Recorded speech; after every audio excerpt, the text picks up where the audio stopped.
Всем привет, меня зовут Ира, и совсем недавно я стала счастливым обладателем станка Minimax. Но живу в Калининграде, поэтому я прилетела в Москву, чтобы вам рассказать о этом станке. И сейчас мы находимся в колледже архитектуры, дизайна и реинжиниринга Квадрат 26, так как здесь стоит как раз такой станок, только он более функциональный. И сейчас мы с вами разберемся во всех его фишечках и кое-что сделаем. Это Андрей, представитель WorldSkills Russia в компетенции «Столярное дело». Всем привет! И сегодня мы поближе рассмотрим Minimax Lab 300P. Это довольно компактный, но при этом очень тяжелый станок. Он поставляется без колесиков, прям как вы видите. Его можно переместить, поставить на рохле. Но если вам нужны эти колесики, вы можете их дозаказать как опцию. Да, как говорится, мало да удал. Этот станок позволяет делать несколько операций. Пиление на подвижной каретке с функцией подрезки, фугование, ресмусование и, что немаловажно, это фрезерная опция. В целом, для кого такой станок больше всего подойдет? Это какие-то крафтовые мастерские или, например, как у меня, довольно скромное производство. Сейчас я его расширила, помимо столярного ремесла, теперь у меня еще есть какая-то корпусная мебель. Подрезной диск для этого обязателен и подвижная каретка. Фуговальная база выполнена из литых чугунных столов с широкими ребрами жесткости. Длина столов 1510, ширина обрабатываемой заготовки 310 мм. Параллельный упор выполнен из экструдированного алюминия.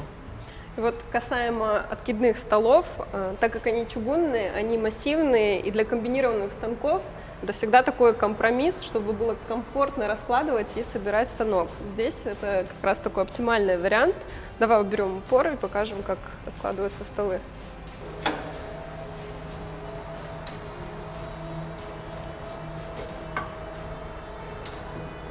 Теперь можно перевернуть патрубок, чуть-чуть поправь. Все, можно подключать аспирацию и работать. Не могу не подчеркнуть о его функциональном устройстве. Его столы откидываются вовнутрь станка, что позволяет сохранить центр тяжести. И, конечно же, нельзя промолчать про вал. Вал Silent. В народе называют кукуруза, когда маленькие ножи находятся по спирали на валу. Это нам позволяет делать более чистый съем. Я даже специально ради такой функции меняла как-то рейсмус. Еще очень хочется сказать о том, что на этом станке стоит несколько двигателей.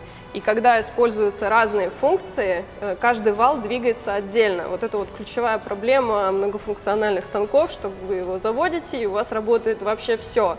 Это энергопотребление, мы знаем, небезопасно. Здесь вот прекрасно эта проблема решена. Незаменимой частью пильного узла является линейка параллельных резов. Она имеет широкую опорную базу. Есть возможность регулировки поворота углов. Также она применяется не только в пильном узле, но еще и в фуговальном. Ну, это, кстати, он довольно надежно и жестко стоит, что является редкостью обычно для таких упоров. Под рабочим столом у нас располагается тумблер, который переключает напряжение на двигатели. Кстати, здесь 3 двигателя, по 5 киловатт каждый. Фрезер, пила, рейсмус-фуганок. И вот, кстати, хочется упомянуть о безопасности. Станок вам не даст включить одновременно несколько двигателей. Это вот огромный плюс. Также здесь есть единый маховик. Здесь у нас регулировка наклона пильного диска. А здесь у нас регулировка высоты пиления. По часовой стрелке подъем диска, против часовой стрелки опускание диска. Ну и также регулировка подрезного диска, его положению относительно основного пильного диска и высота. Первое, с чего стоит начать, это установить пильный диск. Он уже у нас стоит, причем это делается легко. Отодвигается защита. Здесь есть техническое отверстие, в котором вставляется вот такой стопорной штифт.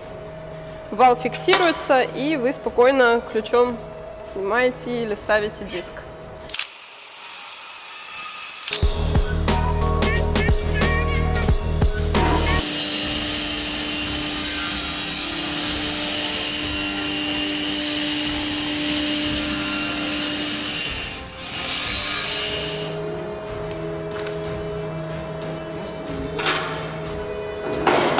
Вот эти, которые на 800 миллиметров.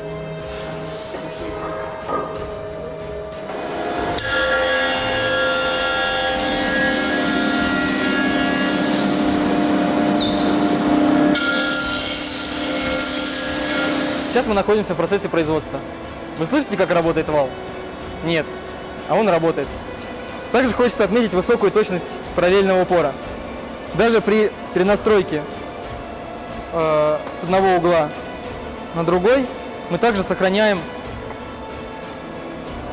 высокую точность обработки.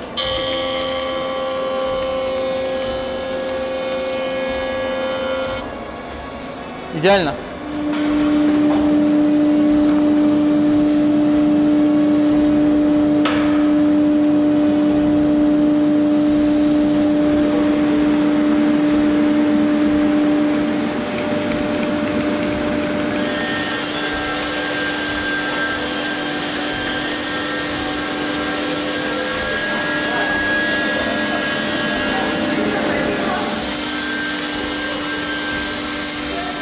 Поподробнее хочется обсудить сам вал Silent.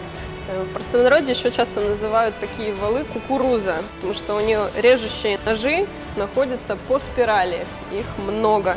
И каждый нож имеет 4 режущие кромки. Нож просто переворачивается, когда кромка затупляется. Каждый нож находится уже в профрезерованном пазу, то есть он четко спозиционирован, легко меняется. Всегда точно попадете в нужное место, не нужно ничего настраивать. Еще валец заслуживает внимания. Валец, выходи. Валя. Также валец имеет насечки по геликоиде. То есть также спирально профрезерован.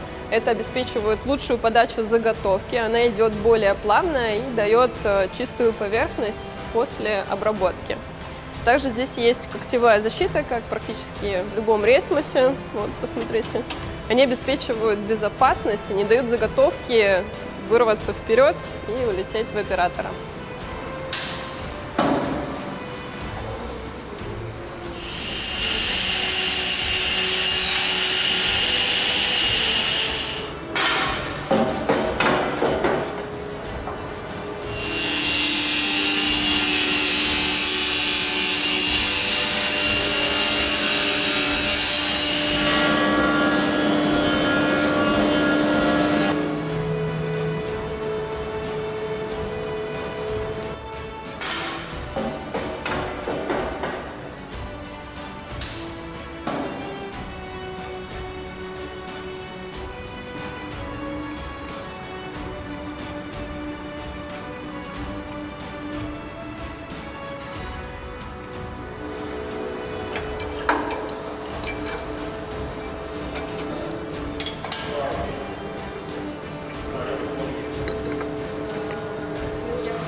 У фрезерного блока есть много таких фишечек.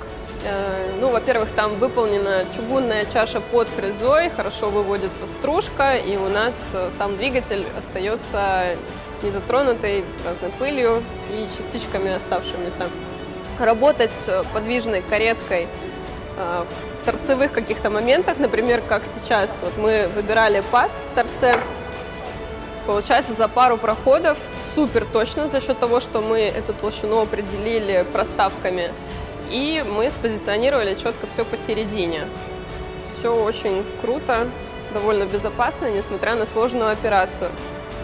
Также еще есть тут такие фишки. Обратные щечки вот в упоре можно развернуть к фрезе и в них поставить любой материал, какую-то часть. Потом уже сдвинуть упор так, чтобы фреза пробила отверстие, и мы таким образом обезопасим себя от остального тела фрезы. Это будет такое хорошее решение, и плюс вам будет легко ориентироваться по высоте работы фрезы, когда вы двигаете тут упоры и ставите заготовку. Еще хочется сказать про кольца проставочные. Почти все знают, что они для того, чтобы при разном диаметре рабочей фрезы у нас не было полости вокруг нее. Здесь еще с обратной стороны есть вот такие уступы. Это еще идет как дополнительные упоры, дополнительная защита. Когда мы подводим заготовку, если нужно, мы можем перевернуть кольцо и им воспользоваться. Есть еще вот такая приспособа. Она заменяет своего рода гребенку. Можно как прижать ей заготовку сверху, так и с торца. Тоже очень удобно.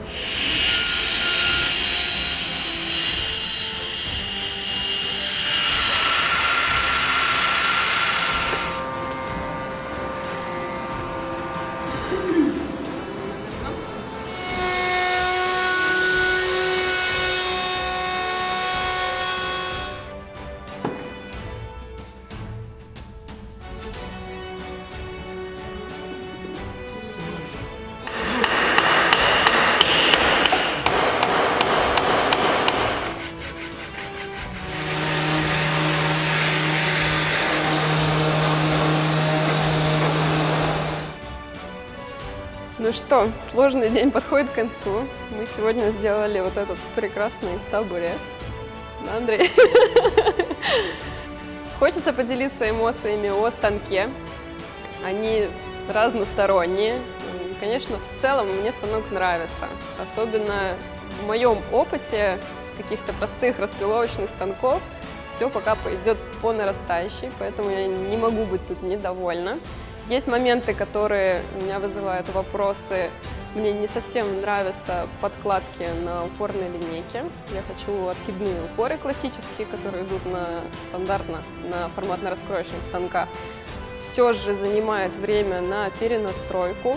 Хоть и довольно быстро меняются разные упоры, тем не менее слегка, но сбиваются настройки, тратится время на наладку. Если какой-то формат прям, правда, действительно супер крафтовый, маленькой мастерской, где ты не ограничен временем, тогда это довольно хороший вариант, потому что это экономит место, ну и качество довольно высокое изготовления этих станков. Что еще хочется отметить, я была удивлена таким довольно компактным и оптимальным внедрением фрезера, причем довольно серьезного фрезера с насадными фрезами.